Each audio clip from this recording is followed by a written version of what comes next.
Bonjour, ravi de vous retrouver à bord de ce Morning Echo. On va parler de Kering. Kezako.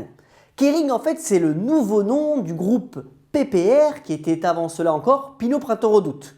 C'est le groupe familial qui a été fondé par François Pinault en 1963, qui s'est occupé d'abord de toute une filière bois avant de se spécialiser dans la distribution professionnelle et grand public durant les années 90 et qui effectue donc un nouveau tournant majeur sur ces dernières années en se mettant plus spécifiquement sur le luxe avec notamment le rachat de Gucci, mais aussi sur tout ce qui est lifestyle, c'est-à-dire en fait des marques style de vie. Voici donc un groupe qui détient 22 marques et qui donc a changé de nom en mars 2013, passant de PPR à Kering, qui veut dire donc prendre soin en anglais, mais aussi qui est d'origine bretonne et qui veut dire maison.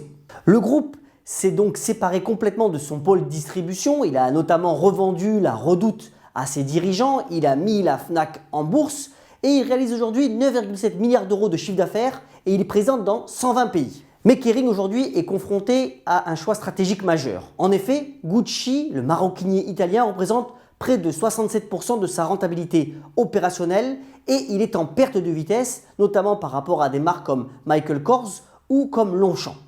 Il doit donc retrouver un certain dynamisme tant au niveau de ses modèles que de ses circuits de distribution.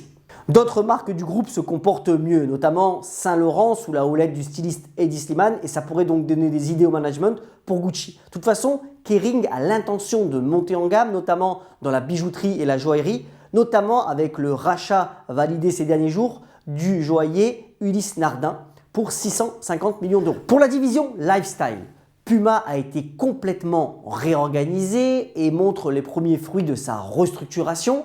Kering a aussi d'autres pépites dans cette division, notamment Volcom, qui détient un potentiel de développement très intéressant. Avec son portefeuille de 22 marques, Kering est moins valorisé que ses pairs dans le secteur, même s'il doit montrer la pertinence de son recentrage. L'action a tout de même pris 100% sur 5 ans, mais stagne depuis le début de l'année et la majorité des analystes y voient un potentiel de revalorisation de 10% à horizon 12 mois.